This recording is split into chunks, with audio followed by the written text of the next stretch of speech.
৪৭তম BCSC লিখিত পরীক্ষা পেছানোর দাবিতে কেন্দ্রীয় শহীদ মিনারে আন্দোলন করছেন প্রিলিমিনারি উত্তীর্ণরা। এ বিষয়ে আরও জানাতে সরাসরি যোগ দিচ্ছেন সুলতান মাহমুদ আরিফ।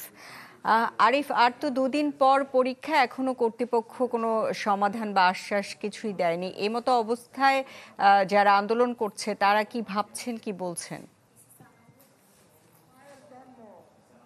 তারা যেহেতু ২৭ নভেম্বর তাদের যে লিখিত পরীক্ষার তারিখ নির্ধারণ করা হয়েছে, আর মাত্র দুদিন পরে তারা সেই পরীক্ষা তাদেরকে দিতে হবে, কিন্তু তারা এই পরীক্ষাটি দিতে চাচ্ছেন না। তারা বলছেন যে তাদের প্রিলিমিনারির পরে মাত্র ২ মাসেরও কম সময় তারা পেয়েছেন, এবং এই অল্প সময়ের ভিতরে যে প্রস্তুতির যে বিষয়টি সেটি তারা নিতে পারেননি, যার জন্য আসলে তারা চাচ্ছেন তাদেরকে যেন ৬ মাস থেকে ১ বছর সময় দেওয়া হয়। সেই জন্যই মূলত তারা এই আন্দোলনটি করছেন।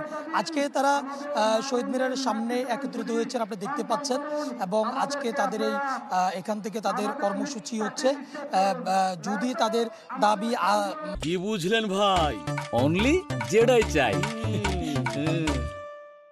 মেনে না নেওয়া হয়, অর্থাৎ তাদেরকে কোনোরকম প্রজ্ঞাপন দিয়ে তাদের পরীক্ষার তারিখ পরিবর্তন করা না হয় বা পিছানো না হয়, তাহলে যমুনার অভিমুখে তারা রওনা দিবেন। এবং তার আগে তারা প্রধান উপদেষ্টার সাথে সাক্ষাৎ করতে চাচ্ছেন, এবং প্রধান উপদেষ্টার সাথে সাক্ষাৎ করে বিষয়টি যদি সমাধান করতে পারেন তাহলে তারা প্রধান উপদেষ্টার বাসভবনের দিকে যাবেন না।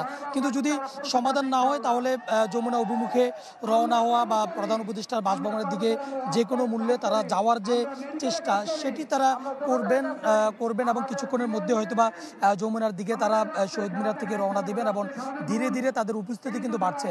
এবং তারা স্পষ্ট ভাষায় যেটি বলতে চাচ্ছেন যে এর আগে যারা বিসিএস অংশগ্রহণ করেছেন তারা ৬ থেকে ১ বছর সময় পেয়েছেন, কিন্তু তাদের ক্ষেত্রে এটি এক ধরনের বৈষম্যের তৈরি হয়েছে, যার প্রেক্ষিতেই মূলত তাদের এই আন্দোলন। এবং তারা অনেকবারই, অর্থাৎ প্রিলির পরে তারা অনেকবারই পিএসসিতে স্মারকলিপি জমা দিয়েছেন, এবং পিএসসি যে চেয়ারম্যান, সেই চেয়ারম্যানের কাছে স্মারকলিপি জমা দিয়েছেন, কিন্তু কোনোরকম আশ্বাস না পেয়েই মূলত তারা কয়েক দফায় এরকম শাহবাগ থেকে শুরু করে বিভিন্ন পয়েন্টে এবং বাংলাদেশের বিভিন্ন জায়গায় কিন্তু তারা এই ধরনের আন্দোলন করছেন, এবং পাশাপাশি পিএসসির চেয়ারম্যানের পদত্যাগও তারা দাবি করছেন।